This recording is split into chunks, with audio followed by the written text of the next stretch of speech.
Bueno, la idea de hoy, como decía Ivana, es que pensemos juntos un poco desde la neurociencia cognitiva. El año pasado habíamos dado como una introducción, y por ahí distinto a lo que todos escuchan como docentes de lo que es la neurociencia, por ahí la neurociencia cognitiva es otra cosa, que es a lo que yo quiero que tratemos de entrar entre todos, para que conozcan procesos cognitivos y puedan pensar las estrategias docentes desde un conocimiento más allá de lo que ustedes saben de básico de neurociencia, ¿sí? Les voy a compartir pantalla, vamos a empezar.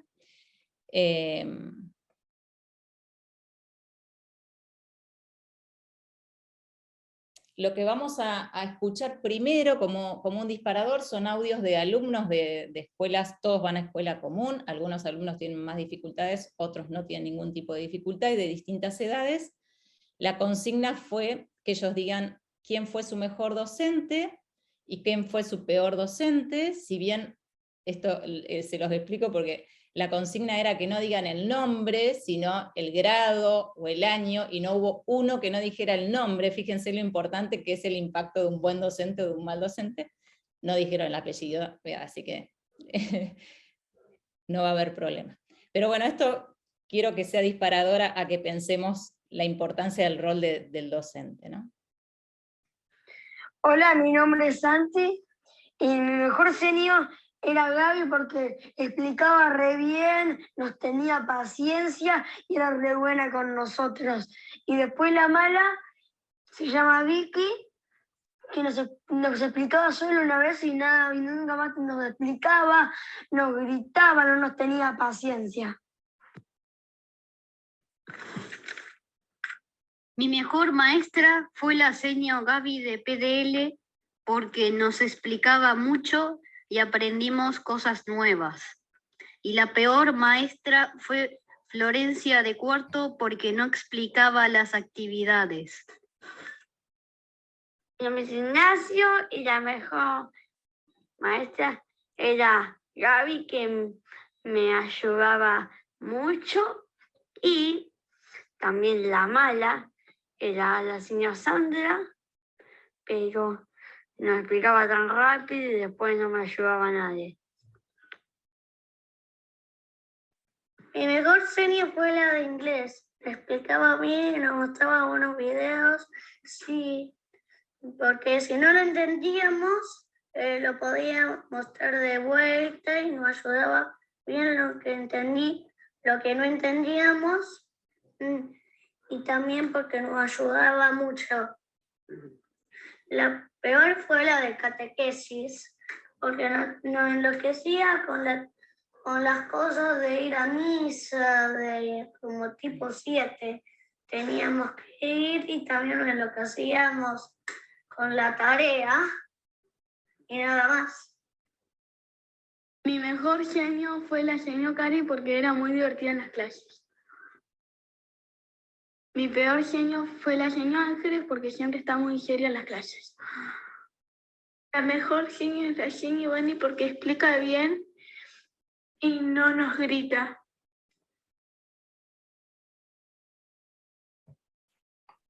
La peor genio es Ángeles porque nos grita y nos reta sin sentido.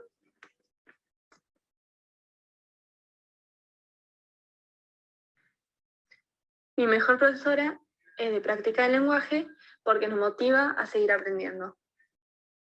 Mi peor profesora fue mi profesora de catequesis porque nos trata como niños estando en secundaria. Para mí la mejor profesora de secundaria era Evelyn, la profesora de historia, y Vanina, la profe de biología. Son mis mejores profesores porque me ayudaba con las tareas, con la comprensión. También me cuesta la comprensión de entender, la materia, y eso, comprensión me cuesta entender, y eso es lo mejor que me ayudaban, me explicaban para que yo pueda entender mejor de la comprensión de lo que tenía que entender a ellas, la comprensión de no sé, de lectura de libros o de cómo entender, digo, los temas que estamos dando. Y después la peor maestra era una de matemáticas que se llamaba Noelia. Esa era la peor profesora, porque ella se enojaba y a mí, en cambio, no me ayudaba tanto, me ayudaba un poco y ella se enojaba, no me quería ayudar así como te salga. Bueno, vamos a escuchar el Hola, último. mi nombre es Enrique y estoy en mi último año de la secundaria. Mi mejor profesor es Sebas, porque nos ayudó tanto a mí como a mis compañeros. Si tenía que explicar algo, lo explicaba. Si teníamos alguna duda, lo explicaba, pero nada. Y la profesora que peor cayó fue una de segundo año de secundaria, que era todo lo opuesto al mejor profesor, que era el top. Este es el propuesto que peor, no ayudaba, gritaba, no ayudaba un carajo. Bueno, ahí escuchamos a los chicos y la verdad es que fíjense que ninguno dijo que su mejor docente fue la que menos le exigió o la que menos le pidió hacer tareas, o sea, y fíjense cómo ellos lo asocian mucho a la empatía del docente, así era divertida, así nos comprometía, ¿sí? O fíjense, otra de las chicas pone que la peor docente los trataba como niños cuando eran adolescentes, ¿no? Entonces, ¿cuánto de importante hay en esa relación docente-alumno, ¿no? Hola, mi nombre es Ana. Bueno, entonces voy a tomar algunas frases que nos había dicho Marcelo López en una charla que nos dio en febrero sobre la educación como clave del encuentro, que me parecieron muy importantes en cuanto al rol de docente, ¿no? Y uno es esto de que los buenos docentes dan la bienvenida al otro como una mirada de posibilidad, o sea, esto de que dar la bienvenida no es con palabras de bienvenida, yo puedo preparar, no sé, un video el primer día, puedo preparar algo creativo, puedo incluso entregarles un regalo a cada uno, pero realmente el chico, tanto de nivel inicial, primario, secundario, como el joven, el universitario, siente esa bienvenida desde la mirada, desde la actitud, ¿sí?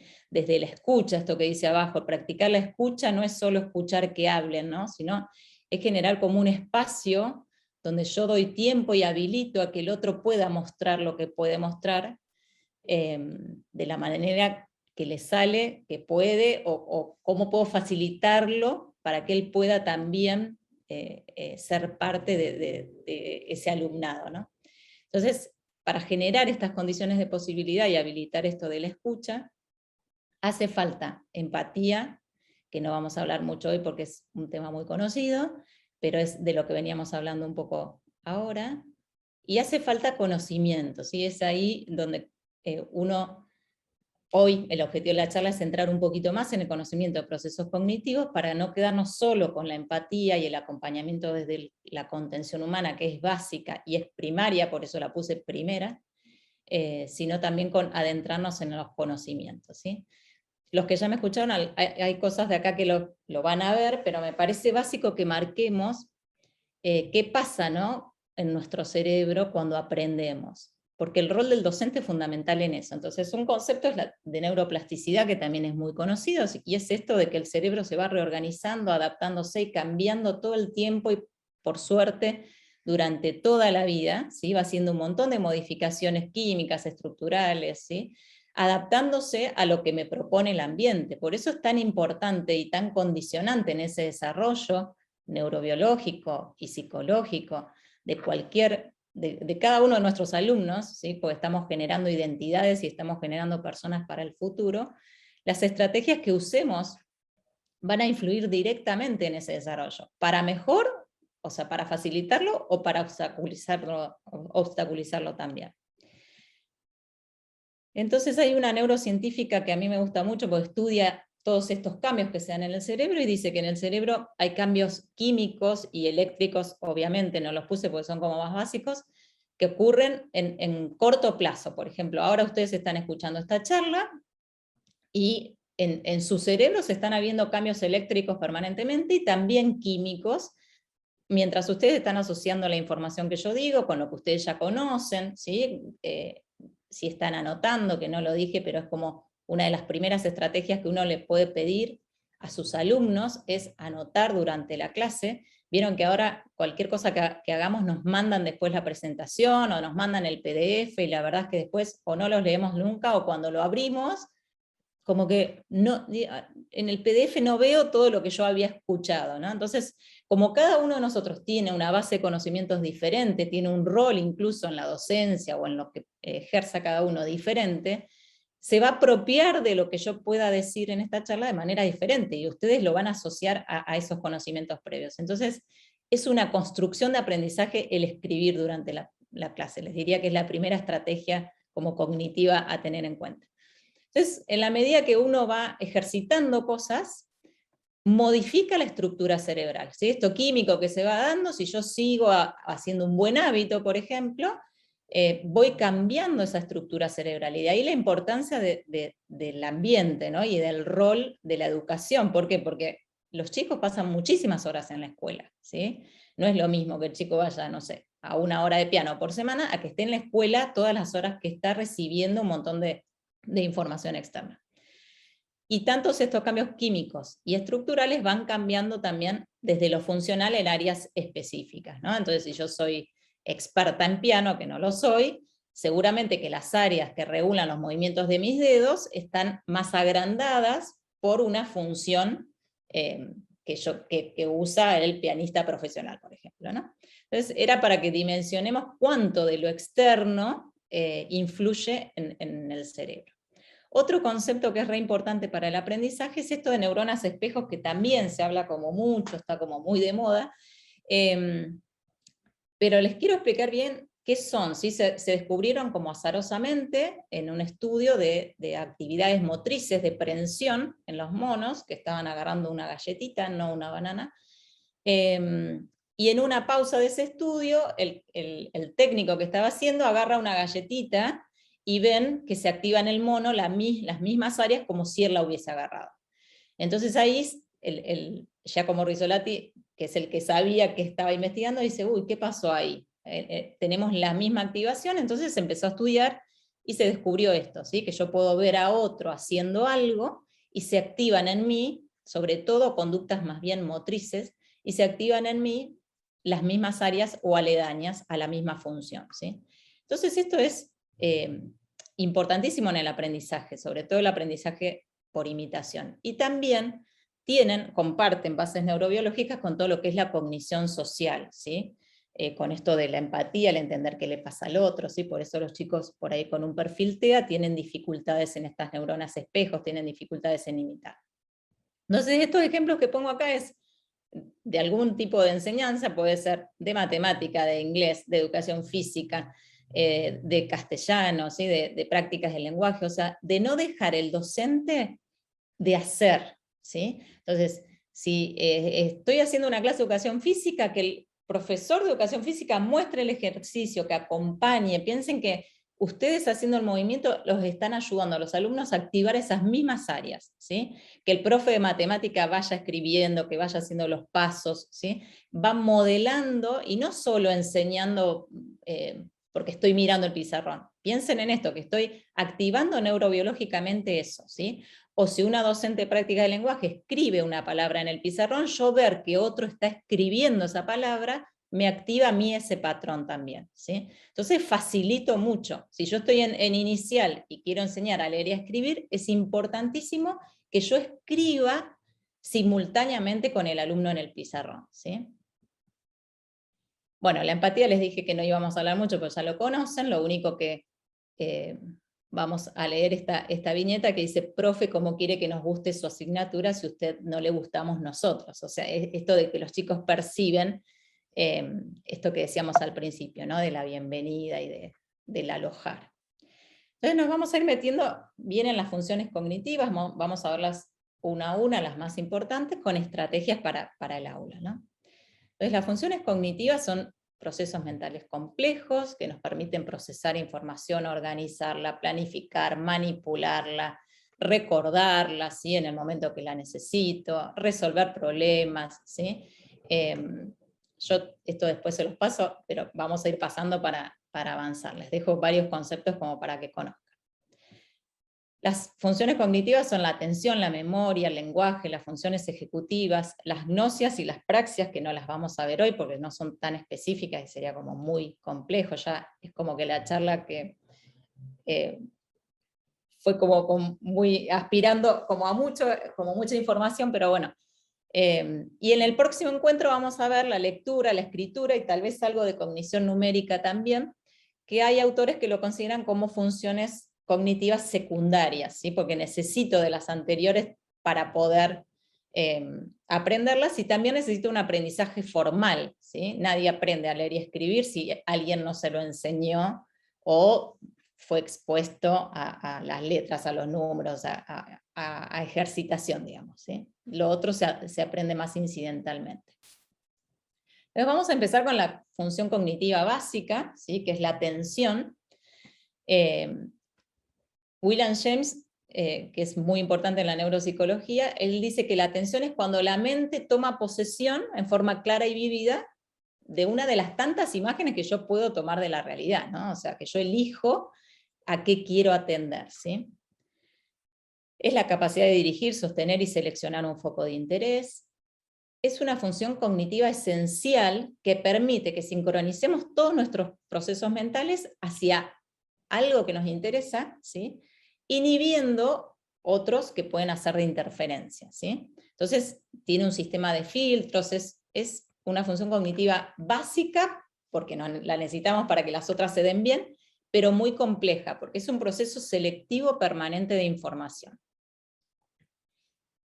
Luria la define así, ¿no?, como un proceso selectivo que permite consolidar programas de acción que los elijo, que me permite tener un control permanente, o sea, un automonitoreo de lo que yo estoy haciendo, ¿sí? Y habla de distintos tipos de atención. Una atención más involuntaria, que es, por ejemplo, si yo estoy ahora dando la charla y hay un choque acá en la puerta de mi casa, yo enseguida voy a girar la cabeza involuntariamente porque fue algo muy intenso que captó mi atención, ¿sí? Pero seguramente que enseguida vuelvo, y esto lo vamos a ver ahora, yo puedo volver al foco de la charla, que es lo que ahora me compete como lo más importante, ¿sí? Y voluntaria cuando yo decido concentrarme en algo y controlo voluntariamente esa atención. Posner habla de 3 redes atencionales, y nos vamos a basar en esas para ir viendo las estrategias para el aula, que si bien son anatómicamente independientes, se relacionan entre sí, ¿sí? Interactúan todo el tiempo. Entonces, él habla de la red de alerta, ¿sí?, de la red ejecutiva y de la red de orientación, ¿sí? La red de alerta es un estado preparatorio, ¿sí?, como dice, de alerta, es lo básico que yo necesito para mantener y vigilar una tarea. O sea, si un alumno no durmió toda la noche, va a venir ya con una red de alerta bajísima, entonces difícilmente pueda activar las otras dos, ¿sí? Entonces, es la vigilia básica, el nivel básico de alerta que necesito como para poder atender. La red de orientación es cuando yo dirijo, por eso se llama de orientación, dirijo voluntariamente algo relevante. Ahora estamos todos tratando de dirigir nuestra atención a esto, y trato de inhibir las cosas que no son tan relevantes. Y la red ejecutiva es el control voluntario de la atención en situaciones mucho más complejas, o sea, que impliquen un procesamiento, que impliquen una planificación. O sea, yo un chico puede estar haciendo una cuenta, y si muy compleja, y en la mitad de esa cuenta pierde el foco atencional, no la puede terminar de resolver. Entonces, ese control, esa red ejecutiva es un poco más compleja, ¿sí? Implica un control permanente, un monitoreo de lo que yo ya hice, de lo que me queda por hacer, ¿sí?, de que si me equivoco me autocorrijo. Bueno, entonces, ¿qué hacemos en el aula para activar esta red de alerta, ¿sí? Como para atrapar a los alumnos? En el polo de Sieda, Dante, Holzer, lo llamamos el gancho motivacional, ¿sí? Pero se refiere a algo inicial que me impacte, que me llame la atención, para captar ese primer minuto de atención a los alumnos, ¿sí? Y ahí ya tengo esa activación de alerta. Proponer actividades motivantes que sean acorde a la edad y los intereses, ¿sí? Porque si el alumno ve que eso va a ser inalcanzable para él, lo perdí desde el principio, ¿sí? Si le parece que es como muy básico, o ya lo vio un montón de veces, o como decía una de las alumnas, siento que me trata como una niña, entonces si veo dibujos infantiles y tengo 17 años, ya es como que perdí esa posibilidad de red de alerta. Los estímulos tienen que ser muy claros, intensos, atractivos. Dar una agenda inicial da previsibilidad y también ayuda a la red de alerta, y ayuda a todos los alumnos, pero los que tienen dificultades, por ejemplo, un chico con TEA, aunque sea de alto rendimiento, que uno le dé una agenda, le permite al saber qué es lo que viene después, y puede anticipar eso y no tener esta incertidumbre permanente. Un chico con déficit de atención, también saber lo que va a ir pasando en la clase le permite organizarse, y a alguien que no tenga dificultades también. A nosotros mismos nos organiza saber qué va a pasar en una jornada, ¿no? El uso de vías múltiples, ¿no? Esto de lo auditivo, la imagen, los videos, música, kinestesia, todo lo que se les ocurra cuando uno quiere entrar a un tema nuevo. Cuanto más información entre por distintas vías sensoriales, eso tiene más posibilidad de captar la atención y de ser fijado, como vamos a ver cuando veamos la memoria. Que haya factores sorpresas en la mitad también, eso a los chicos les encanta. Si en la mitad de la clase el profe pone, si llevaron un PowerPoint, y en el PowerPoint aparece un absurdo, qué sé yo, algo que no tiene nada que ver, eso les causa gracia y los volvés como a atrapar, ¿no? O uno puede decir un absurdo, o salir a decir algo como incoherente, entonces es algo que era inesperado y genera otra vez captar la atención, ¿no? Y despertar la emoción, que no es menor, o sea, la pasión del docente por lo que está dando, atrapa. O sea, yo con mis hijos me acuerdo que una profesora de literatura tan apasionada por lo que daba, a ellos no les gustaba, parían leer los libros de literatura, pero decían eso, es como que ella se transforma con eso. Entonces, me parece que uno lo vive, ¿no? Yo que sigo estudiando, yo me apasiono cuando veo al profesor que está dando todo lo que sabe, y me quedo así como en babia mirándolo. Así que me parece, y esta cosa de la empatía, ¿no? No solo transmitir la pasión, sino dar el espacio para que, bueno, vamos a aprender entre todos, involucrémonos todos. Así que recuerden que la emoción, como dijimos hoy con la empatía, es básica, si no, no puedo aprender. Bueno, la otra red, yo les pongo las imágenes para que vean que hay una complejidad en todo esto, pero no vamos a dar nada de eso. La otra red es la red de orientación, esto que yo les decía, ¿no? Entonces yo puedo estar focalizando en algo, aparece un estímulo que me distrae, pero yo puedo, que se llama inhibición de retorno, yo digo, bueno, esto no es lo importante y puedo volver, ¿sí? Entonces, ¿qué puedo hacer desde el aula para ir manteniendo esta orientación? O sea, que el alumno vaya como volviendo.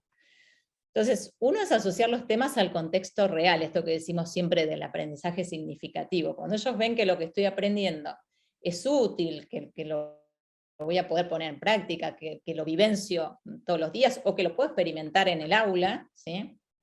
Es más fácil que esté enganchado en toda la clase, esto que les pongo acá. Que haya participación activa, que puedan interactuar, que haya tareas lúdicas de experimentación, que construyan el conocimiento juntos, o sea que entre todos se puede traer una propuesta donde cada uno pueda participar y entre todos vamos a, o preparar un tema desde casa y entre todos los vamos a hacer una apuesta en común, ¿sí? Variabilidad de propuestas, pausas recreativas, ¿sí? Esto va haciendo que los chicos mantengan la orientación de su atención durante la clase. Y la red ejecutiva, que es esto que decíamos más compleja y que vamos a hablar mucho de lo ejecutivo más adelante, sería, por ejemplo, hacer preguntas que los desafíen a pensar, ¿sí? Entonces no solo tengo que mantener la atención, sino que yo tengo que relacionar lo que dijo el profesor, lo que yo pienso, validar mis respuestas, ¿sí? Yo digo, yo pienso tal cosa porque cuando tengo que fundamentar estoy usando un montón la red ejecutiva. Hacer actividades que impliquen pasos en función de una meta, esto que yo les decía hoy, ¿sí? Anticipar, planificar o automonitoreo, esto puede ser tanto en una resolución de un problema matemático, como en captar ideas principales de un texto y tener que hacer un cuadro sinóptico, o sea, yo tengo que planificar un montón de acciones para poder resolver algo así, que lo vamos a ir viendo. Facilitar la reflexión, el debate, la generación de preguntas. Generar una pregunta cognitivamente es muchísimo más difícil que responder una pregunta, aunque la pregunta sea compleja. Promover la toma de decisiones para involucrarlos en el aprendizaje y darles mayor autonomía. Y proponer desafíos para resolver en base a sus conocimientos. O sea, proponer actividades que sean realmente desafiantes, donde se ponga en juego el contenido, pero que lo que yo estoy tratando de hacer es que el chico manipule ese contenido desde lo cognitivo, ¿no? Bueno, hay distintos tipos de atención: focalizada, que es esto de dirigir la atención a estímulos específicos; sostenida, o sea, yo puedo focalizar mi atención. Un chico con déficit atencional no es que no puede focalizar, pero lo más seguro es que no pueda tener una atención sostenida en el tiempo y fatigue más rápido, ¿sí? La atención selectiva es cuando yo puedo mantener la atención sobre un estímulo e inhibir los distractores, ¿sí? Atención alternante es cuando yo puedo, es la habilidad para cambiar de set atencional, ¿sí? Yo ahí les voy poniendo como algunos ejemplos. Por ejemplo, acá yo puedo decir que pongan 1, unir el 1 con el cuadradito verde, después 2 con amarillo, 3 con verde. Entonces ahí estoy haciendo una actividad de flexibilidad cognitiva, de atención alternante, o sea, de lo que se les ocurra poder alternar. Acá a la derecha donde dice abuelo escrito de distintas maneras, eso es una atención selectiva visual, ¿sí? Y que ayuda como a ejercitar mucho la ruta directa de la lectura, que eso lo vamos a ver cuando veamos lectura. Pero bueno, ahí hay detalles visuales que yo tengo que ir seleccionando para poder reconocer. Y la atención dividida, que es la habilidad para atender a 2 focos atencionales simultáneamente, por ejemplo, el manejar y ir con un celular, que no está bueno, pero por ejemplo, si uno maneja que está mirando, ¿no? Y escucha música, eso cognitivamente no afecta tanto la capacidad de reacción, ¿sí? Pero si yo estoy escuchando un audio que puedo ni siquiera mirar el celular, porque vieron que algunos autos podés escuchar el audio desde el auto, pero escuchar un audio de un hijo que es importante, quita atención a lo visual. Uno cree que yo puedo manejar igual, pero está comprobado con experimentación que la capacidad de reacción es mucho más tardía, ¿sí? Porque yo al escuchar un audio de alguien que me interesa, estoy preocupada o atendiendo a eso, ¿sí? Entonces, bueno, aunque creamos, y las mujeres podemos hacer muchas cosas a la vez, sepamos que la atención se reparte la energía cognitiva y nunca es lo mismo si yo focalizo una cosa y en otra. Bueno, la atención tiene un desarrollo, o sea, yo no puedo esperar que nenes de nivel inicial me presten atención al mismo tiempo que en el secundario, ¿no? La atención involuntaria se desarrolla en las primeras semanas de vida. En los primeros meses de vida no hay inhibición de retorno. Vieron que los bebés están jugando con algo y le tirás algo interesante u otro juguete y se apasionan por eso y parece que se olvidaron del anterior, ¿sí? Eso es porque no hay inhibición de retorno, esto que decíamos de volver al foco, y después sí va apareciendo gradualmente. En los primeros años va mejorando la atención sostenida, tanto cuantitativamente, o sea, en tiempo, como cualitativamente, en esto de poder experimentar más, explorar más, ¿sí? Yo esto igual se los voy a pasar. A los 4 años los sistemas atencionales, que están gobernados por conductas dirigidas a objetivos sin control de impulsos, entonces ellos pueden mediar tareas de alta focalización de la atención, siempre que sean motivantes, obviamente, como decíamos hoy.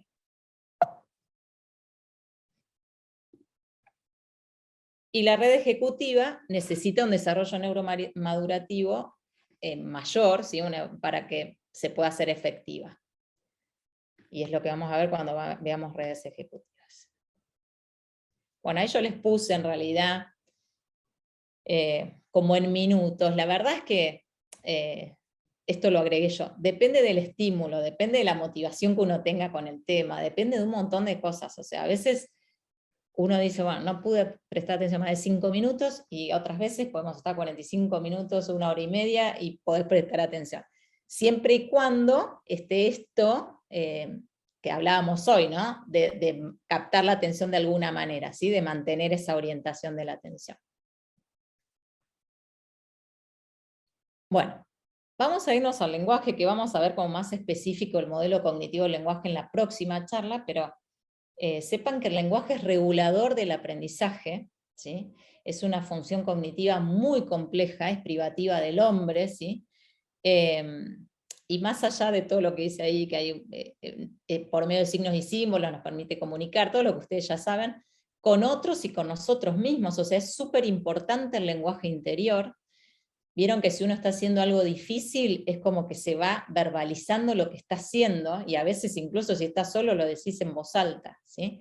Porque lo que es difícil ejecutivamente necesita de un control del lenguaje interior. Los chicos con trastornos del lenguaje por ahí tienen muchas dificultades ejecutivas, y es porque todavía no tienen un lenguaje suficiente para poder monitorear su acción, ¿sí?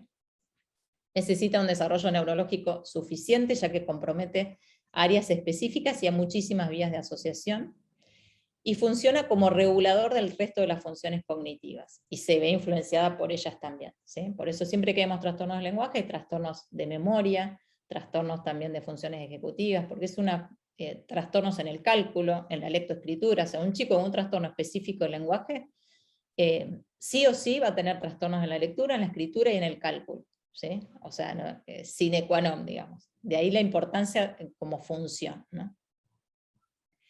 Y las estrategias de lenguaje son distintas de acuerdo a las etapas, ¿sí? Si nos vamos a inicial, pensamos en el jardín, es importantísimo y está comprobado como un predictor del buen lector, trabajar la conciencia fonológica, ¿sí? Todo lo que es sonidos de los fonemas, no enseñar el nombre de la letra. Entonces la conciencia fonológica no es solo enseñar las letras, sino jugar con análisis y síntesis. Por ejemplo, si yo te digo s, o, l, ¿qué palabra digo? Y a lo mejor le puedo poner dibujitos a los chicos, entonces digo los ruiditos y ellos que encierren que era el sol, ¿sí? Y jugar al revés, a ver, yo te muestro una imagen y vos decís los ruiditos que las componen. No hace falta saber leer y escribir para hacer análisis y síntesis auditivo. Jugar con rimas, o sea, yo te digo una palabra y vos decime cuál suena parecida, ¿sí? Hacer juegos fonológicos y agarrar el nombre de los compañeros, a ver, agarramos, qué sé yo, a Pedro y a Juan. Vamos a ponerle a Pedro la primera letrita de Juan, que suena J. ¿Y cómo digo? Ay, queda Jedro. ¿Y Juan cómo queda? Juan. ¿Sí? Esto de manipular o sacar una sílaba y la pongo en otra, eso los chicos lo pueden hacer, en salita de 4 lo pueden hacer, en sala de 5, aunque no sepan leer y escribir. Entonces, la conciencia fonológica es la capacidad para manipular los sonidos de la lengua. Y un buen trabajo a nivel inicial de conciencia fonológica es una base, les diría que el 70%, para poder adquirir mucho más fácilmente la lectoescritura. Y es uno de los predictores del buen lector. Otro predictor que está comprobado es la denominación rápida, ¿sí? Entonces, si uno juega, yo les puse acá unas imágenes que en realidad es un test, yo voy corriendo porque las quiero ver y las voy corriendo a las caras porque me tapan la presentación.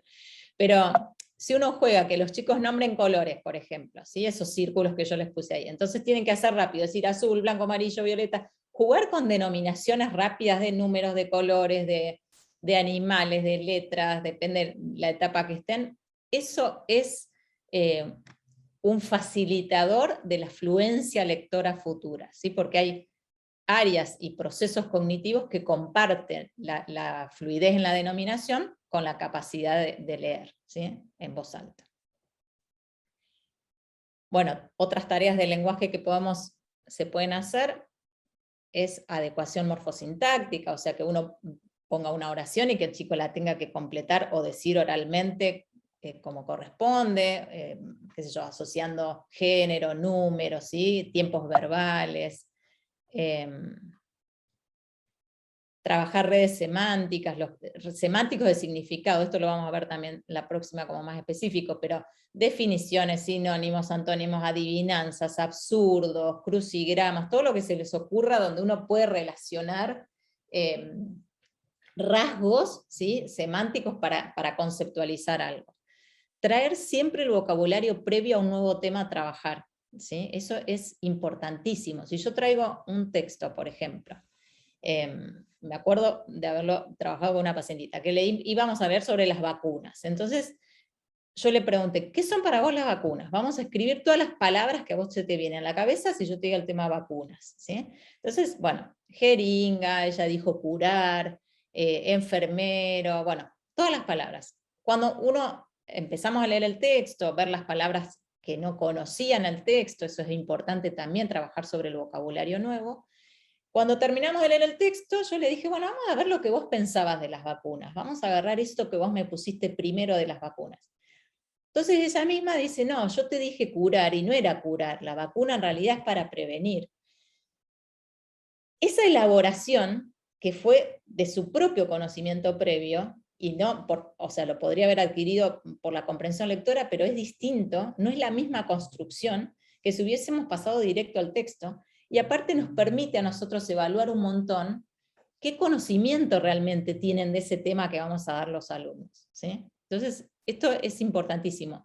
No solo que nosotros pensemos en los conocimientos previos, sino trabajar explícitamente. A ver, hoy vamos a hablar sobre esto, pero antes de que yo hable, vamos a hacer una nube de palabras en el pizarrón, a ver qué ustedes saben de esto, ¿sí? O dónde lo vivieron, o por qué creen que es así. Y después contrastamos al final de la clase o del tema, porque a veces hay mucho trabajo, o capaz que si es un proyecto hay toda una experimentación y todo. Entonces, eso cognitivamente y constructivamente para el aprendizaje es riquísimo, ¿sí?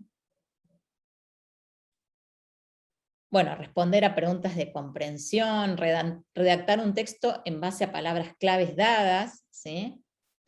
Reconocer absurdos semánticos, o sea, absurdos que no tengan coherencia en cuanto al significado, o absurdos gramaticales o morfosintácticos y tener que corregirlos. Esto se puede hacer en forma oral o en forma escrita. Bueno, ahí aparece un absurdo visual. Adecuar pregunta-respuesta, ¿sí? Por ejemplo, si uno pone, puede ser después de un texto o un tema, y pone respuestas, que no es común, y que el chico tenga que pensar la pregunta, sepa que esto es muy complejo, no lo puedo dar en los primeros grados, pero es muy complejo, pero es interesantísimo, porque es como la inversa, cuando yo ya tengo el conocimiento, ahí sí estoy exigiendo un desafío cognitivo mucho mayor, y hacer una buena pregunta, y no solo buena, sino adecuada a esa respuesta, es más complejo todavía. Por ahí en los primeros grados yo puedo hacerlo con opciones, o sea, no puedo esperar que el chico codifique algo difícil cuando su etapa de desarrollo no se lo permite, pero sí puedo hacer cosas en formato cerrado, entonces yo le puedo poner una respuesta de un tema que vimos, y ¿vos cuál te parece que es la pregunta para esta respuesta? ¿Esta o esta? Y que el chico encierre la pregunta, ¿sí? Adecuación de mensaje emisor, o sea, uno puede trabajar con imágenes, y poner un montón de mensajes y que los chicos piensen quién dijo esto, o que ellos generen el mensaje, o sea, que ellos se tengan que meter adentro del personaje o del diálogo o lo que sea para pensar lo que puede estar diciendo o pensando. Elaborar preguntas en base a un tema o a un texto. Establecer inferencias explícitas e implícitas, ¿sí? Que la inferencia desde chiquitos se pueden hacer. Volvemos a lo mismo, yo no puedo exigir a nenes de jardín o de los primeros grados de primaria hacer inferencias implícitas si no se los enseño. O sea, uno tiene que enseñar a inferir. Entonces yo puedo jugar con inferencias desde edades muy tempranas. Yo puedo leerles oraciones y decir, Juan hizo un pozo en su casa, y a lo mejor pongo un montón de imágenes en el pizarrón donde entre esas imágenes hay una pala. Yo nunca dije pala, yo dije Juan hizo un pozo, y el chico puede ir y decir, agarrar la pala, o sea, ¿qué va con esta oración? Y agarra la pala. O la seño escribió una frase en el pizarrón, y otra imagen es la tiza. Yo ahí los estoy como entrenando a hacer inferencias que son muy sencillas, pero que bueno, son acordes a edades más chicos, o sea, no pensemos que la inferencia solamente en textos complejos, o sea, de edades mayores. Pero tengo que ir entrenándolos desde chiquitos a poder captar cosas que no están literales, pero que yo me las represento igual, ¿sí? Eso es bien lingüístico. Bueno, pasamos a la memoria, que es mucho más largo el tema de lo que lo vamos a ver, pero es apasionante. La memoria es la capacidad para codificar, o sea, adquirir información, almacenarla, consolidarla y poder recuperarla después, poder evocarla, ¿sí? Hay distintos tipos de memoria, que hoy no las vamos a ver, de corto, de largo plazo, de memoria sensorial, pero bueno, vamos a enfocarnos más a lo más útil para el aula. Es una capacidad del sistema nervioso para fijar, organizar y actualizar o reconocer eventos de nuestro pasado psíquico. Entonces, de acá les quiero marcar como esta importancia de la memoria para el aprendizaje, que el aprendizaje es el proceso donde yo adquiero nueva información, ¿sí? Pero es la memoria la que me permite que ese aprendizaje persista, ¿sí?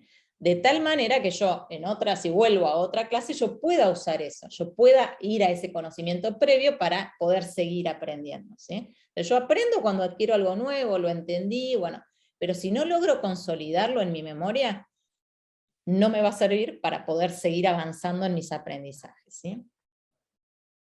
Y está íntimamente relacionada con la emoción. Fíjense cómo la emoción vuelve siempre, y yo les puse acá este dibujito para que ustedes vean que la amígdala, que es esto que ven acá, es parte del sistema límbico, y el hipocampo, que es donde se registra la memoria, que ahora vamos a ver bien, también es parte de este sistema límbico que regula las emociones. O sea, no es casual que la memoria está ligada con la emoción.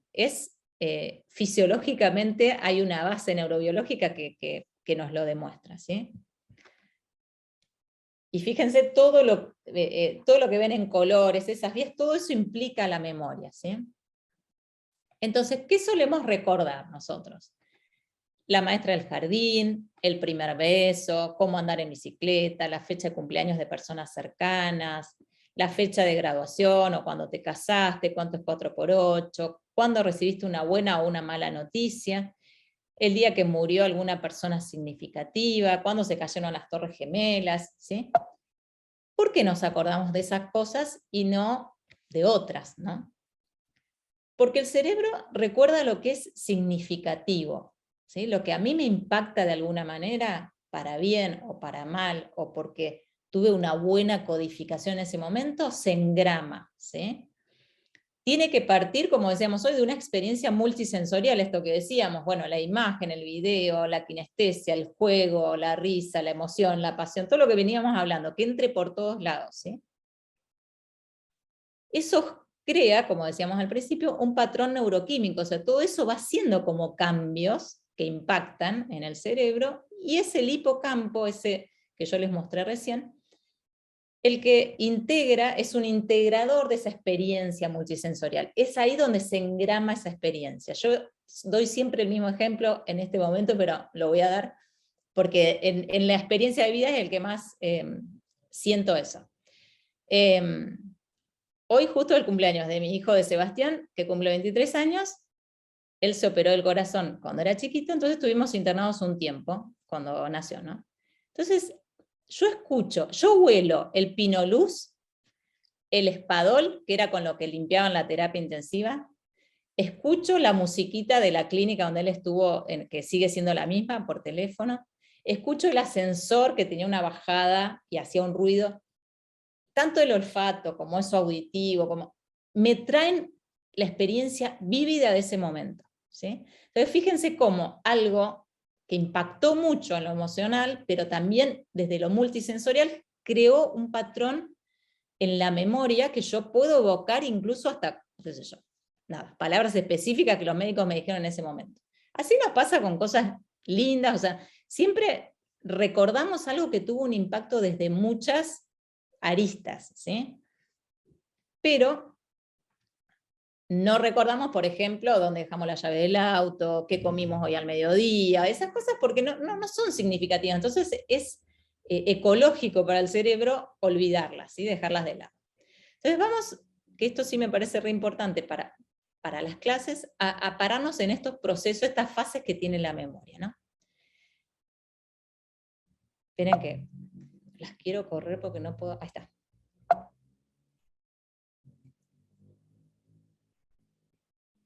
Bueno, entonces, hoy habíamos dicho que la codificación era poner en memoria, ¿sí? Entonces es el conjunto de todos los procesos que permiten percibir una información nueva, operar sobre esa información utilizando los conocimientos previos que tenemos, ¿no?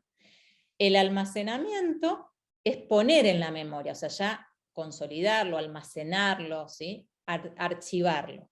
Entonces la conservación es el conjunto de procesos que llevan a generar esos trazos mnésicos que decíamos, esta integración que decíamos recién. Y la recuperación es otra fase de la memoria, que es cuando yo tengo que traer, que en nuestros alumnos es cuando ellos nos demuestran de alguna manera, no solo en la instancia de evaluación, o al darnos una respuesta, al hacer un fundamento, ¿sí? Tienen que traer esa información que habían archivado, ¿sí? Y son bastante modulares, y si uno lo ve en los adultos, o sea, vos podés tener un problema de recuperación y no de almacenamiento, ¿sí? Entonces uno lo evalúa de distintas maneras para poder deslindar eso. Un ejemplo que se relaciona con esto que les muestro ahora, de asociar un poco las funciones cognitivas a cada etapa, es por ejemplo que en un matrimonio, esto es típico, ¿no? Que si el hombre está con el control remoto mirando la tele, nosotros les contamos algo y al otro día volvés sobre el tema y tu marido te dice, no, la verdad que nunca me lo dijiste. Y uno dice, sí, yo ayer te lo dije, pero en ese momento de la codificación, donde a él le tenía que entrar la información, no estaba atento, porque estaba con otra cosa. Entonces, es importantísimo que ese momento de codificación, cuando nosotros queremos que nuestros alumnos adquieran un conocimiento nuevo, que pongamos toda la energía para generar una buena atención, que es esto que les pongo acá, que haya experiencias multisensoriales, volvemos a lo de la emoción, y el lenguaje tiene mucho peso en el momento de la codificación, porque nosotros, por más que pongamos algo visual, estamos verbalizando, y eso hace un impacto en el engrama de la memoria que es importantísimo. Cuando hablamos del almacenamiento, la función cognitiva que más impacta en la memoria es el lenguaje, en cuanto a todo lo que tiene que ver con significados, asociación por rasgos de significados, y funciones ejecutivas, o sea, yo tengo que generalizo, aprendo algo nuevo, pero como tenía archivado otros conocimientos, esto tiene que ver con esto que yo ya conocía, o sea, la posibilidad de generalización tiene que ver con ese almacenamiento, y la recuperación de la información tiene que ver con habilidades perceptivas, con la evocación del lenguaje, oral o escrito, ¿sí? Porque yo tengo que dar cuenta de eso que recuerdo en alguna vía, y funciones ejecutivas, por ejemplo, que ahora vamos a ver con recursos, pero todo lo que tiene que ver con análisis y síntesis, uso de claves para poder reconocer y poder evocar eso que aprendí, ¿sí? Entonces, ¿qué estrategias podemos usar para estas tres instancias, ¿no? Entonces, al momento de la codificación, cuando yo quiero entrar en la memoria, poner en memoria de mis alumnos algo nuevo, el gancho motivacional que hablábamos, que haya un clima de emoción y confianza, las vías múltiples, que esos inputs sean claros, que sean contrastantes, usar colores, palabras claves, ¿sí?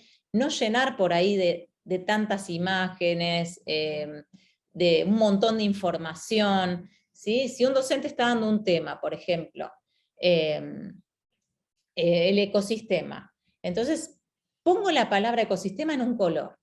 El ecosistema es la relación entre los seres vivos y los seres inertes. Pongo seres vivos y seres inertes en otro color. Entonces yo ahí ya le estoy mostrando la jerarquía de significado. Este es el tema, pero estos otros dos están a igual nivel. Entonces, el chico que no tiene dificultad, les puedo asegurar que viendo eso en palabras claves, llena esos huecos después. Entonces le facilito el almacenamiento y la posibilidad de recuperación de esa información. Y al que tiene dificultad, con mucho más razón, porque no lo lleno de tanto estímulo verbal, sino que le doy, esto es lo importante, y por ahí le pongo una imagen. Hoy que con los PowerPoint y todo tenemos la opción de que sea mucho más fácil poder poner imágenes y todo, pongo la imagen, ¿sí? El ejemplo de un ser vivo, el ejemplo de algo inerte, ¿sí? Eso facilita muchísimo la entrada de esa información. Y no hay forma de que la información se almacene bien si no entró bien. Si algo entró mal, se entendió mal, se enseñó mal, se conserva mal, y se ve después. O sea, las profesoras de matemáticas típico que te dicen, bueno, no puedo avanzar. Pero, claro, ya viene mal aprendido antes, o con lectoescritura lo mismo. O sea, si el chico no tiene comprensión lectora, no tiene fluencia tampoco para leer o para escribir, obviamente pasa a 4º grado, le exigen muchísimo más de comprensión y hay dificultad. Entonces, siempre tenemos que poner como mucho foco en la codificación para asegurarnos un buen almacenamiento. El almacenamiento se logra con la repetición, que si bien está muy mal vista, es muy buena. La repetición no quiere decir hacer siempre lo mismo. O sea, yo puedo estar dando vuelta en el mismo tema, pero con distintas estrategias, mostrándolo de distintas vías de resolución, ¿sí? Pero vuelvo sobre lo mismo. O sea, yo no puedo pensar que porque di una clase bien dada, con todo lo que pensamos en codificación, el alumno ya lo sabe, ¿sí? Entonces tenemos que volver sobre lo mismo, o eso que aprendimos a aplicarlo a un contexto nuevo, ¿sí? O aplicarlo a contextos de la realidad, ¿sí? Hacer esquemas conceptuales de eso que habíamos visto, hacer cuadros de asociaciones semánticas por similitud o contraste.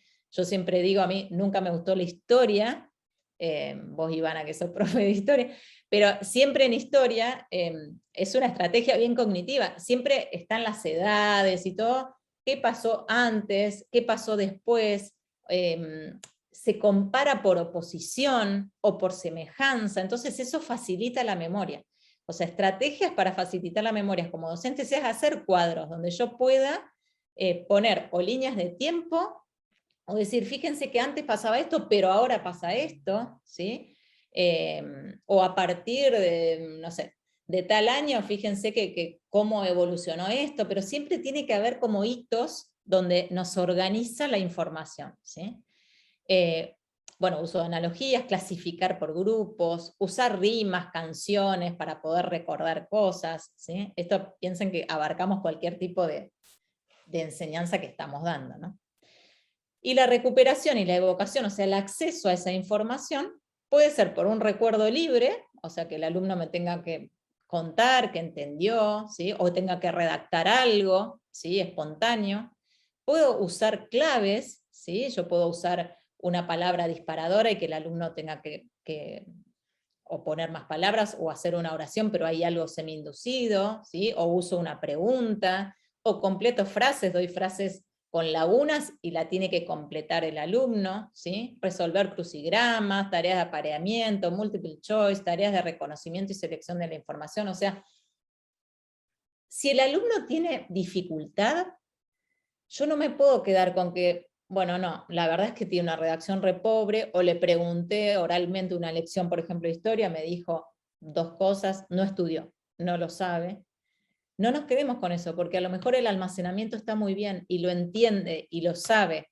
Entonces, la variabilidad de poder ver ese acceso a la información como docentes es importantísimo. Si yo a ese chico le doy un multiple choice, que puede ser súper exigente si el chico es más grande en edad, doy un choice exigente y me lo hace bien, me está demostrando que él puede almacenar la información, que lo entendió, pero que no puede dar cuenta de eso que sí tiene, ¿sí? Entonces es súper importante buscar estrategias, como por ejemplo resolver un crucigrama, o todo lo que les ponía ahí, ¿no? De apareamiento, de asociación, donde yo tenga otra oportunidad, o le dé otra oportunidad a ese alumno a demostrar lo que sabe, sin que él tenga que codificarlo solo.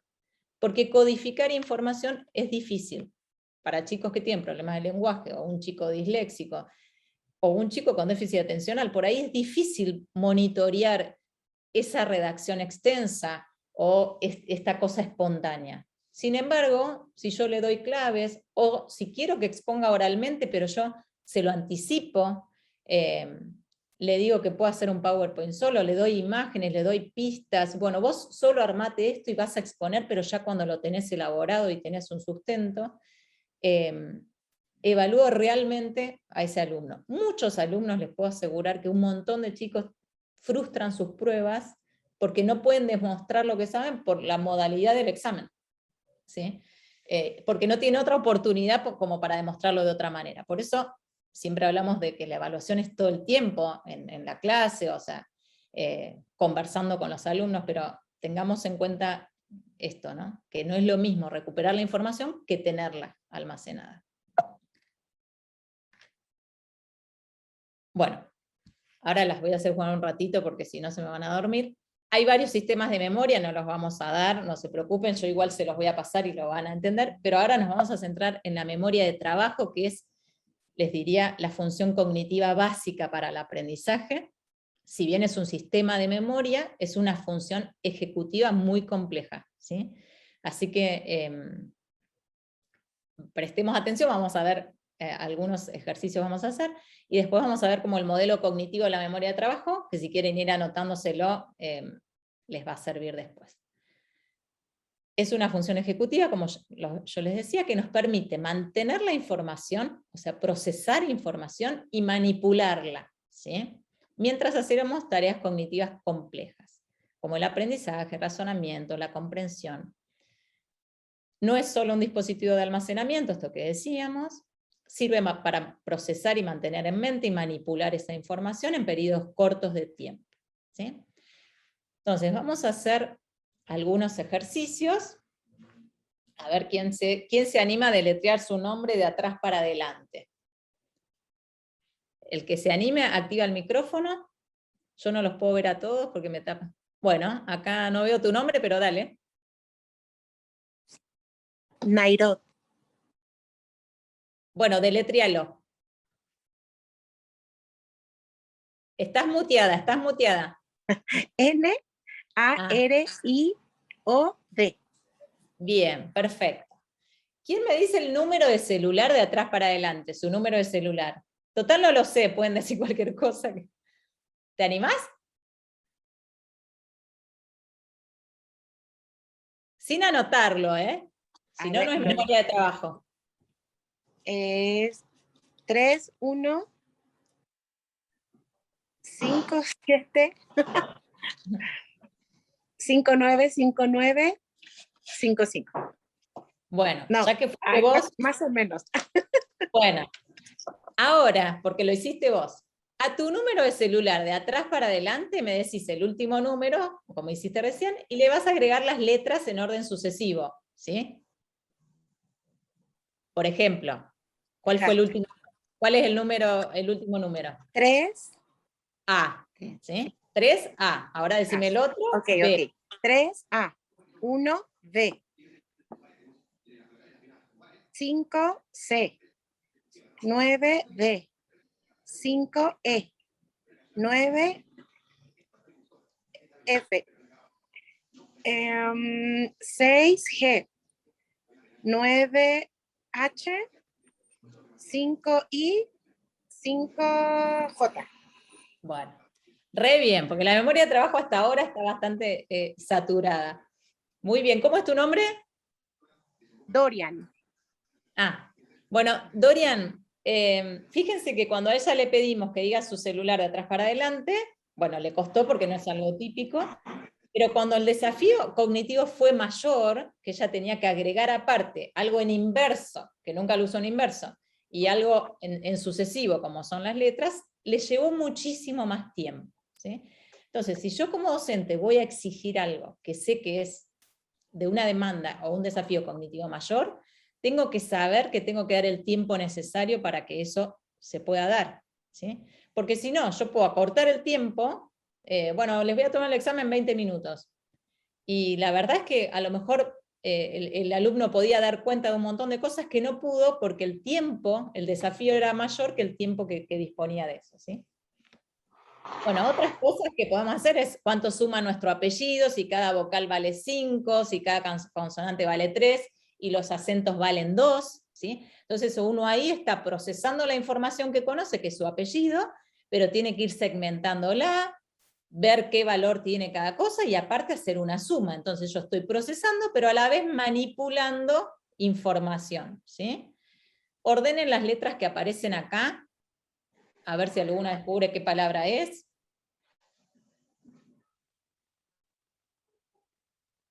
Tiene que ver con la docencia.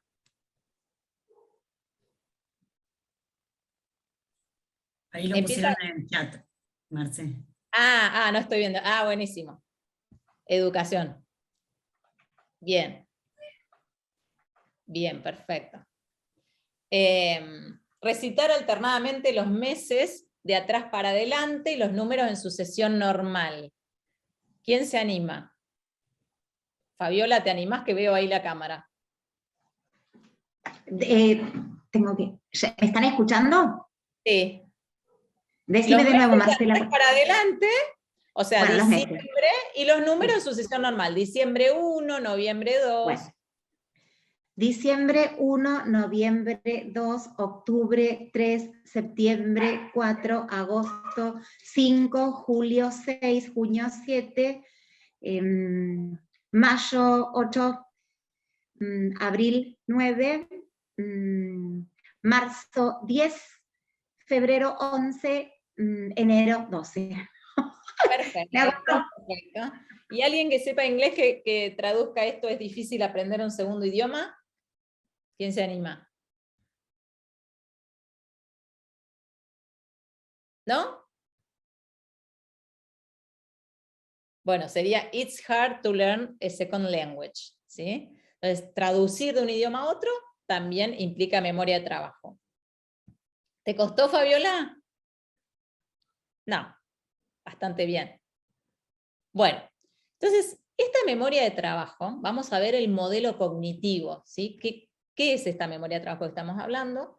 Para entender un poquito cómo funciona y poder trasladarlo también a las estrategias que quiero como dejarles, ¿no?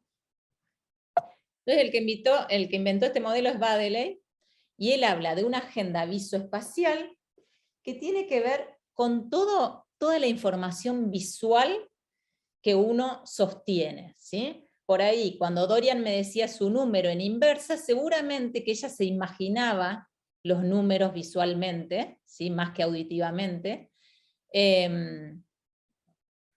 A lo mejor Fabiola, los números que nosotros, como lo dijo en orden sucesiva, también le venía el recuerdo de lo auditivo, del recitado de números, que lo tenemos como tan automatizado, ¿sí? Entonces, toda la agenda visoespacial es la información visual, de movimiento y sinestésica también, que soporta este procesamiento en la memoria, ¿sí? Después él habla del bucle fonológico, que sería como todo lo auditivo que sostiene. Acuérdense que es una memoria de muy cortito plazo, dura 20 segundos, como mucho. Entonces yo sostengo mucha información, ¿sí? Yo siempre digo lo mismo, pero si les digo mi número de teléfono y ustedes lo quieren recordar y tienen que ir a buscar algo para ir a anotarlo, van a hacer esto que dice así, que dice ahí, ¿no? El control articulatorio, ustedes van a ir caminando y van a decir 6, 7, 4, 0, 6, 5, porque tengo que llegar al papel y sostener la información. Entonces, como estoy procesando y la tengo que sostener, voy haciendo ese control articulatorio. Y a la vez, recuerdo, si yo les digo a ustedes mi número 674065, recuerdan mi voz. Eso es el almacén fonológico que dice ahí. Entonces yo tengo como ese recuerdo auditivo de lo que me acabas de decir, pero a la vez yo me voy controlando articulatoriamente y me lo voy diciendo hasta que encuentre un papelito y lo pueda anotar, ¿sí? Entonces, toda la información auditiva que a mí que me sirva para procesar eso en corto plazo, sería el bucle fonológico, ¿sí? Los nombres no es porque el autor los llama así, olvídense, no importa. El buffer episódico es como el que integra todo esto, no le vamos a dar mucha bolilla. Después está la memoria a largo plazo, o sea, Dorian sabe cuál es su número de teléfono, o sea, ella apeló a su memoria a largo plazo, que lo tiene guardado para poder traer eso y manipularlo de una manera diferente que yo le pedí, ¿sí? La memoria a largo plazo tiene que ver con todos los significados que sabemos del mundo, o lo episódico, ¿sí? Algo que nos haya pasado. Y todo eso, por eso decimos que la memoria de trabajo es una función ejecutiva, todo eso está manipulado por algo que se llama el ejecutivo central, desde lo cognitivo. Entonces, yo voy destacando, por ejemplo, Fabiola iba como ordenando, bueno, estos son los meses, ¿sí? Hoy destaco el mes, ahora esto, tengo que ir para atrás y ahora para adelante, ¿sí? Hay todo el tiempo una articulación, ¿sí? De algo ejecutivo muchísimo más, de una función mucho más compleja, ¿sí? Para poder manipular esa información. Entonces yo siempre digo que la memoria de trabajo, imagínensela como una balanza, ¿sí? Entonces, esa balanza tiene que repartir energía cognitiva para procesar información y manipularla, ¿sí? Entonces, ahora por ahí vamos a ver ejemplos. Pero si yo le doy algo muy difícil de procesar a mi alumno, le va a quedar muy poca energía cognitiva para manipular eso que yo quiero. Ahora lo vamos a ver como con ejemplos, ¿sí? Entonces, recordemos esto, tenemos que ir jugando con el procesamiento y con la posibilidad de manipulación. Se satura muy fácilmente la memoria de trabajo, ¿sí? Entramos en fatiga rápido, viste Dorian, cuando tuviste que avanzar, ya es como que no dabas más. Tiene poca capacidad, ¿sí? Mantiene muy pocos elementos. Un nene chiquitito por ahí puede mantener de 1 a 2 elementos, ¿sí? Entre uno de 8 años de 4 a 5 y un adulto normal de 6 a 8 elementos. Dura aproximadamente 20 segundos. Se relaciona con la velocidad de procesamiento de la información, esto que decíamos. Cuanto más difícil fue la tarea, Dorian me deletreó su nombre de atrás para adelante bastante rápido. El celular costó un poco más, y cuando al celular le metimos las letras, le llevó mucho más tiempo, ¿sí? Entonces la velocidad de procesamiento de la información fue más lenta porque fue mucho más difícil el procesamiento, ¿sí? Y por consecuencia la manipulación de ese procesamiento. Y decae con el paso de las horas. A esta hora todos nosotros estamos con una memoria de trabajo peor que a la mañana, ¿sí? Si sobrecargamos la memoria de trabajo, causa falta de atención, ¿sí? Si yo le estoy dando a un alumno algo complejo, que es inabordable, el chico cierra la ventana y dice, ya está, se lo pido para mi compañero porque no doy pie con bola, ¿sí? Entonces, la sobrecarga de la memoria de trabajo hace que pierda la atención del alumno, ¿sí? Porque fatiga. Podemos retener más letras que números. Hay una continua transferencia de la memoria de largo plazo a la memoria de trabajo. Todas las que hicieron actividades tenían guardado, almacenado, Fabiola tenía los meses, los números, o sea, apelamos a algo que ellas conocían para que manipulen, ¿sí? La información que traigo de la memoria a largo plazo le da sentido a lo nuevo, ¿sí? Que voy a aprender, ahora vamos a dar ejemplos. Es esencial en la comprensión lectora, fíjense. Yo estoy leyendo y tengo que ir manteniendo la información que acabo de procesar, ¿sí? En ese corto periodo de tiempo sigo leyendo, o sea que sigo procesando, sigo haciendo una traducción de grafema a fonema si fuese lectura en voz alta, pero si estoy leyendo un libro de noche en silencio, estoy todo el tiempo, ¿sí? Decodificando esas palabras y yendo todo el tiempo a mi memoria a largo plazo, pero no me tengo que olvidar lo que ya leí, ¿sí? Y al mismo tiempo tengo que ir asociando eso que voy leyendo con lo que ya leí y con los conocimientos previos que tengo, ¿sí? Entonces, cuando uno está muy cansado, vieron que lees un libro y por ahí leíste un párrafo y decís, no, voy de vuelta al inicio porque no entendí nada, porque estaba con la atención más lábil, estaba pensando en otra cosa, estaba preocupada por algo, ¿sí? Porque realmente implica, para poder comprender un texto o incluso a veces una oración, para poder comprender bien eso, necesito de esta función tan compleja. Bueno, vamos a hacer otro entre todos, si quieren, no escriban en ningún papel, por favor. Les doy 20 segundos, traten de recordar estas letras, la mayor cantidad de letras que puedan recordar.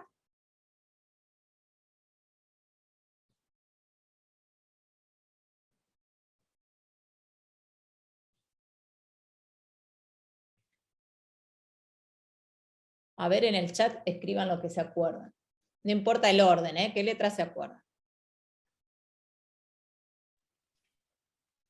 El que no hizo trampa, el que sacó un screenshot, no me las ponga. Oralmente, si quieren, ¿eh? ¿Qué letras se acuerdan? No importa, entre todos tratar de recordar todas. Yo miré todas las vocales y la N, la S y la B corta. Así lo miré. Bueno. ¿Y estaban todas las vocales? Creo que no estaba la U. Bueno. Yo las recuerdo a todas las vocales. Bueno. Ahora miren esto.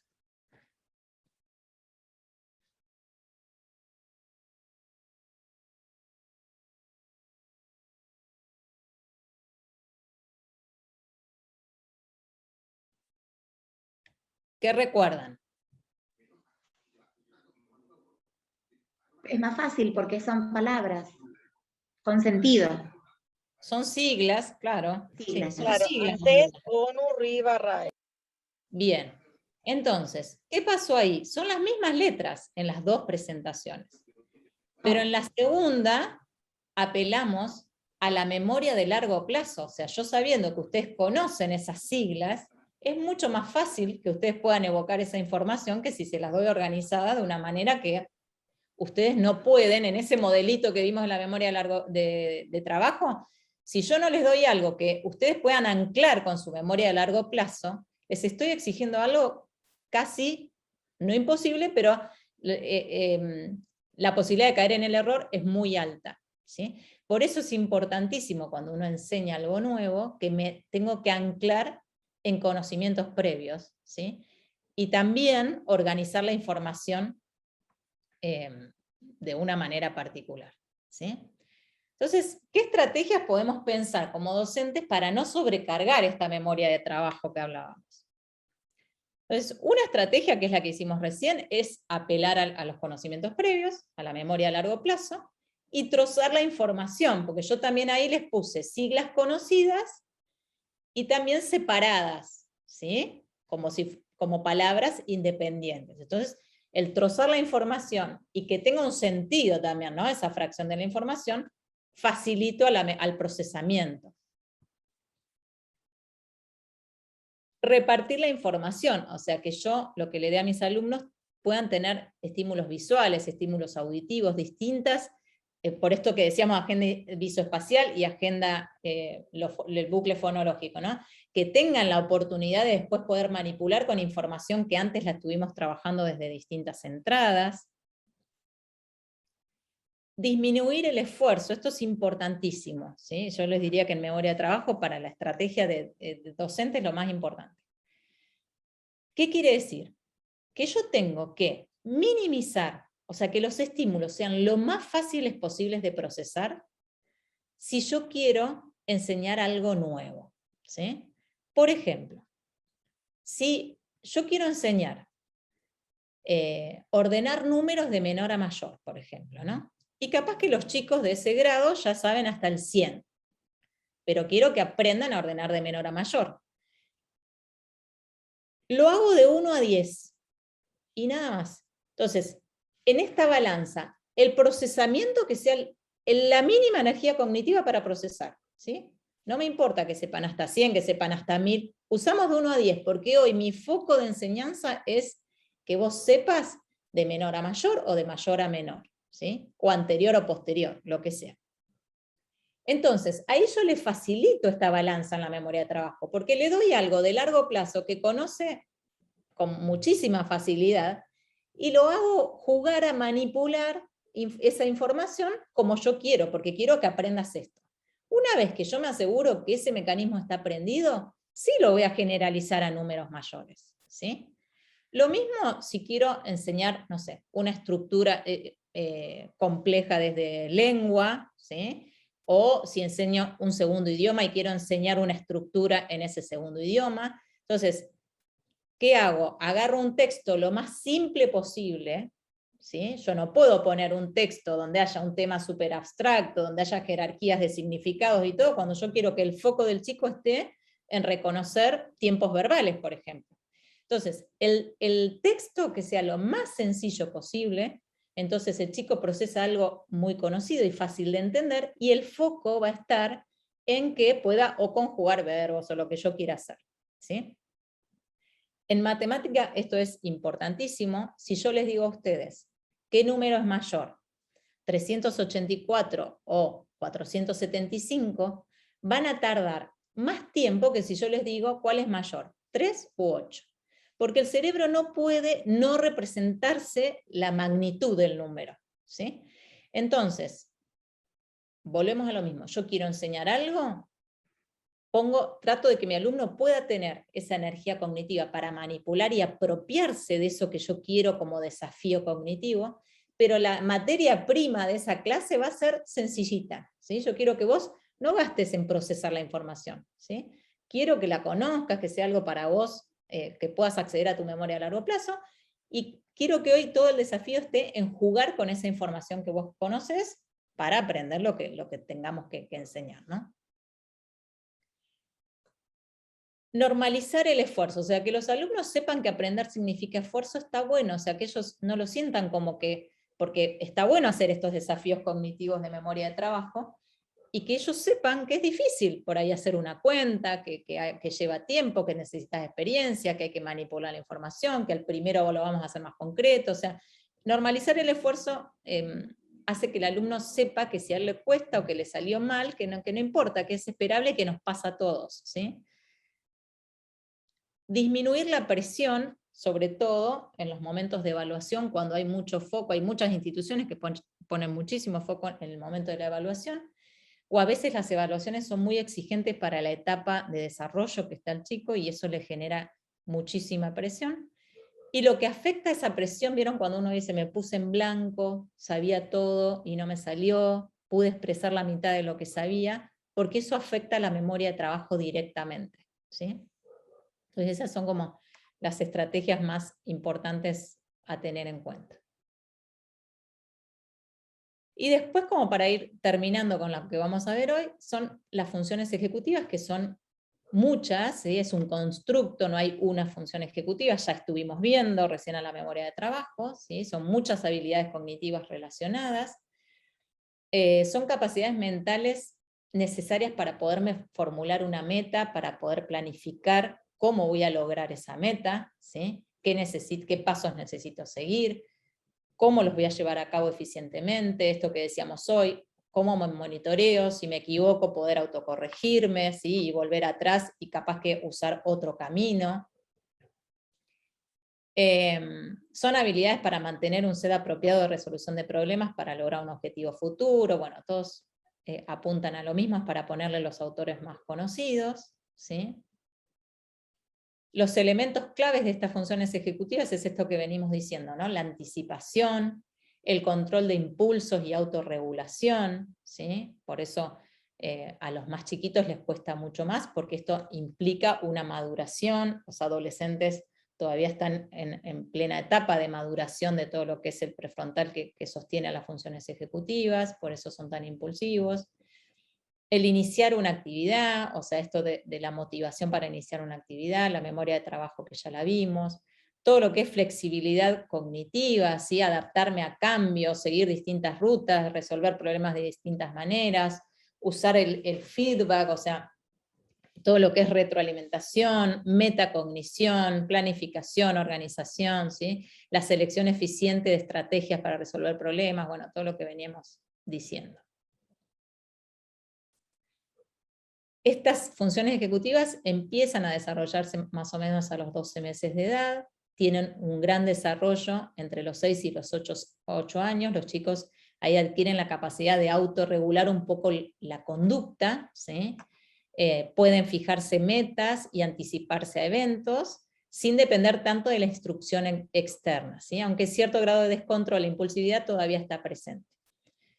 ¿Qué es importante desde la docencia en esto de las funciones ejecutivas? Hoy decíamos que el lenguaje regula los aprendizajes y es un autorregulador incluso de nuestra conducta, ¿no? Y de nuestras emociones. Vieron que uno por ahí está desbordado y dice, bueno, no, quédate tranquila, esto ya va a pasar. O sea, uno se habla, ¿sí? Uno va autorregulándose también con el lenguaje. Y la función ejecutiva la puede ejercer la docente cuando no está desarrollada. Entonces, es así cuando uno le va diciendo oralmente a los chicos los pasos que vamos siguiendo, ¿sí? Yo ahí le voy modelando eso ejecutivo que vos solo no podés, ¿sí? Entonces, bueno, primero, si estoy enseñando una cuenta, primero fíjense que vamos a poner este número, pónganlo en el renglón, fíjense que el otro número tiene que estar la unidad debajo del anterior, o sea, uno va como ayudando desde lo verbal a modelar lo ejecutivo que todavía el chico por sí solo no puede hacer, ¿sí? Entonces, de hecho es un síntoma, cuando un chico necesita verbalizar todo lo que hace, o un adulto necesita verbalizar todo lo que está haciendo, es un síntoma de que hay fallas de funciones ejecutivas. No me refiero a nenes chiquitos, porque ahí todavía no están maduras. Bueno, está ligada a la función reguladora del lenguaje, esto que les decía recién. Los procesos madurativos que hacen base neurobiológica de estas funciones ejecutivas tienen que ver con la mielinización del sistema nervioso, la creación de varias sinapsis, de más conexiones, activación de sistemas neuroquímicos, ¿sí? Y que por suerte se da durante toda la vida, y dice al final hacia los 30 años va terminando, pero eso no es verdad, ya se comprobó que uno puede seguir generando. La muerte neuronal está siempre, perdemos neuronas todos los días lamentablemente, pero podemos seguir generando conexiones, ¿sí? Y eso es el concepto que escuchan tanto en la tele de reserva cognitiva, si uno ejercita desafíos cognitivos, ¿sí? Si hacemos siempre lo mismo, ¿no? Pero ejercitando desafíos cognitivos, estas funciones van progresando durante toda la vida. Bueno, ¿qué estrategias podemos usar? Esto ya se los dije de la memoria de trabajo, alternar series, ¿sí? Jugar con números pares e impares, números y letras, palabras de diferentes categorías que tengan alguna asociación posible, jerarquizar ideas, ¿sí? Si yo tengo un texto para chicos más grandes, ¿no? De secundario o de últimos años de primaria, yo puedo tener un texto, dar un cuadro sinóptico de ahí como les puse, y que ellos tengan que llenar ese cuadro. Entonces yo ya hay un preesquema hecho por mí, entonces que tengan que llenar ese cuadro con la idea principal, cuáles son las otras 4 que siguen en jerarquía de significado, y cuáles son las otras, ¿sí? O al revés también, ¿sí? Que ellos hagan un cuadro sinóptico organizado a partir de un texto, ¿sí? Esto que les decía, para un lado o para el otro. Pero para eso lo tengo que haber hecho, que no llegue eso en un momento de instancia de evaluación. Eso es lo importante, o sea, siempre cuando uno evalúa, tiene que ser algo que ya trabajamos juntos un montón de veces, que ya hicimos cuadros sinópticos juntos varias veces, ¿sí? Que los hicimos, los deshicimos, que hicimos del texto al cuadro, del cuadro al texto, ¿sí? Hay que innovar en el momento de la clase, no innovar en el momento de la evaluación.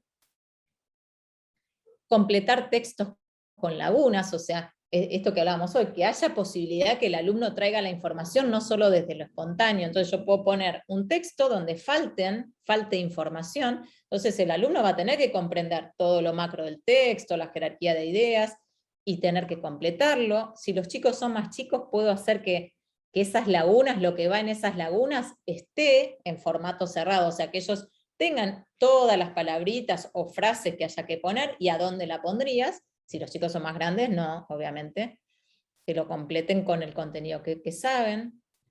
En problemas matemáticos, todo lo que es organización de la información a partir de datos, los pasos a seguir, planificar la secuencia, el monitoreo, ¿sí? Todo eso es bien ejecutivo. Usar diferentes estrategias para llegar a un mismo resultado, que hoy lo hacen mucho en descomponer y componer números, ordenar de mayor a menor o al revés, factoreos, bueno.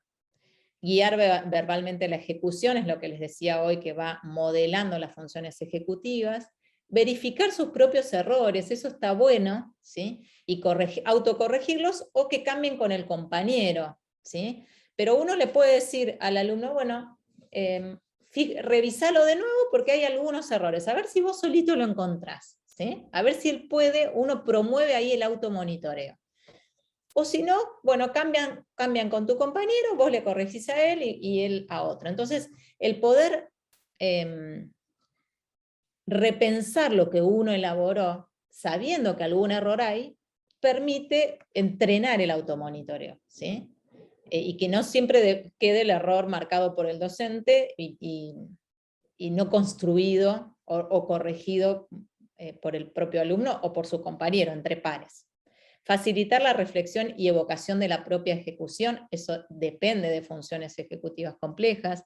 Debatir sobre diferentes temas, dar fundamentación, defender puntos de vista también. Desarrollar hipótesis y supuestos, obviamente que esto ya es más elaborado, implica funciones ejecutivas. Y promover todo lo que es la metacognición, ¿sí? De diferentes maneras en los diferentes niveles, pero todo lo que es metacognitivo es una función cognitiva compleja que depende de una maduración prefrontal y de las funciones ejecutivas, ¿sí? En los chicos, por eso se hace con un apoyo, o te fue fácil aprender hoy o no, y puede haber caritas, o sea, como decíamos hoy de las inferencias, uno va entrenando, ¿sí? Estas funciones que no aparecen de golpe, ¿sí? Aparecen, como vimos, desde chiquititos y van madurando y progresando, ¿sí? Implicarlos en trabajos cooperativos también tiene que ver con lo ejecutivo, tiene que ver con la cognición social, ¿sí?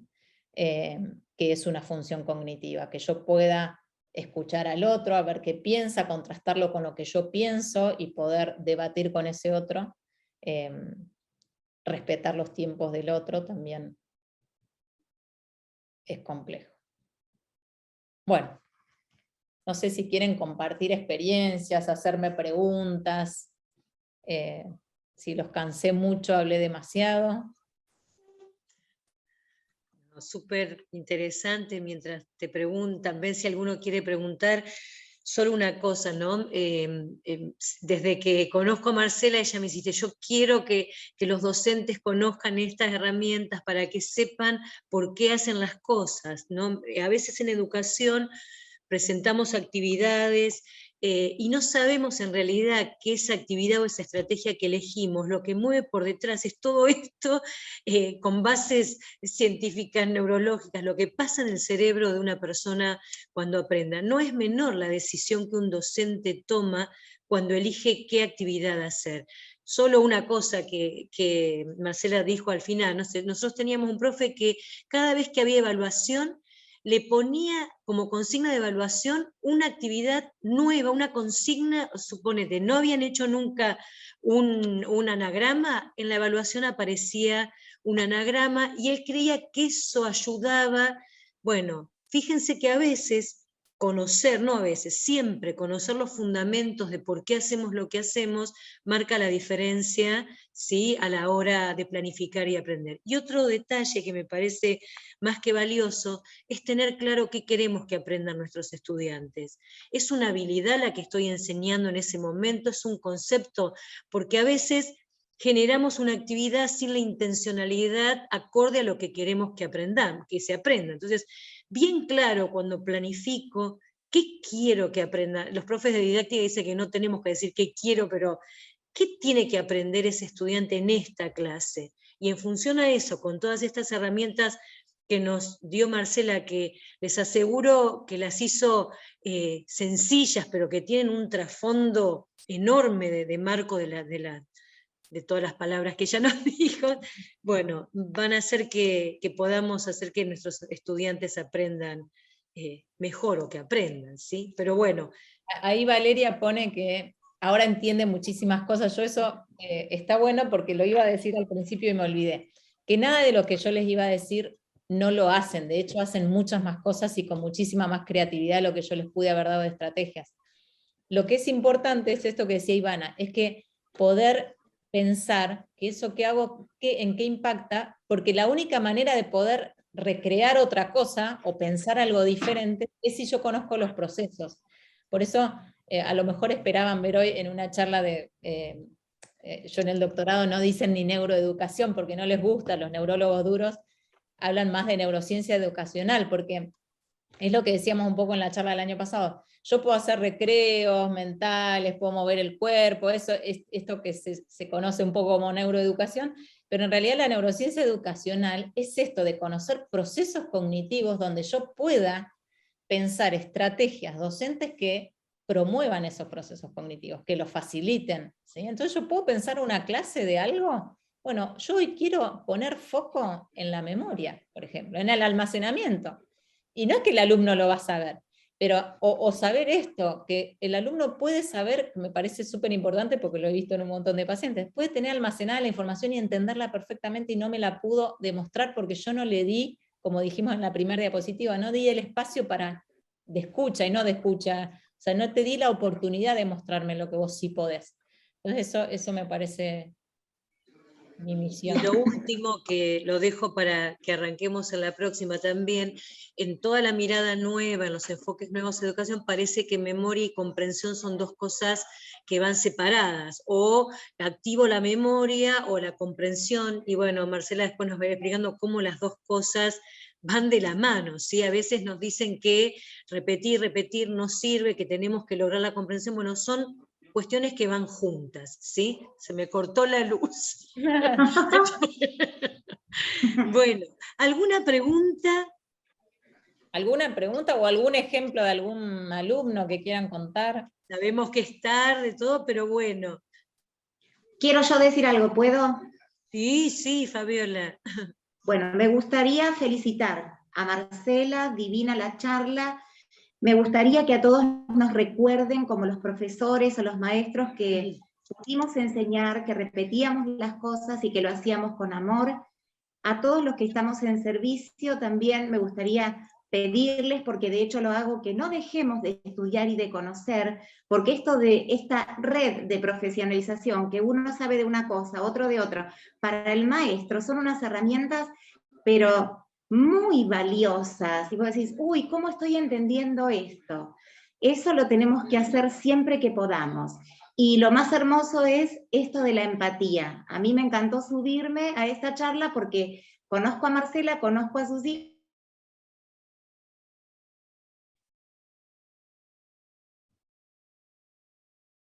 ¿Se cortó el audio de Fabiola o es desde acá que...? Sí, yo no la escuché más. No te escuchamos. Perdió la conexión. Se le ha quedado Va aprendiendo y bueno, eso me encantó. Gracias, Fabiola. Gracias. Bueno, nos queda la segunda parte, el jueves 25, para terminar de redondear estas ideas. Muchos preguntan por el material, ya le va a llegar un correo con la presentación, Marcela, ¿es así? Compartimos y la presentación. para el jueves que viene yo les voy a mandar a Lucy, que seguramente se los manda por mail, así como vimos el modelo de memoria de trabajo, que es muy sencillo, vamos a ver modelos más complejos el jueves que viene. Entonces yo quiero que los tengan en blanco, se los voy a mandar en blanco, entonces ir llenándolo mientras los vemos es una estrategia para poder aprenderlos mejor. Vamos a ver un poco del modelo del lenguaje porque es base de la lectoescritura, la lectura y la escritura, ¿sí?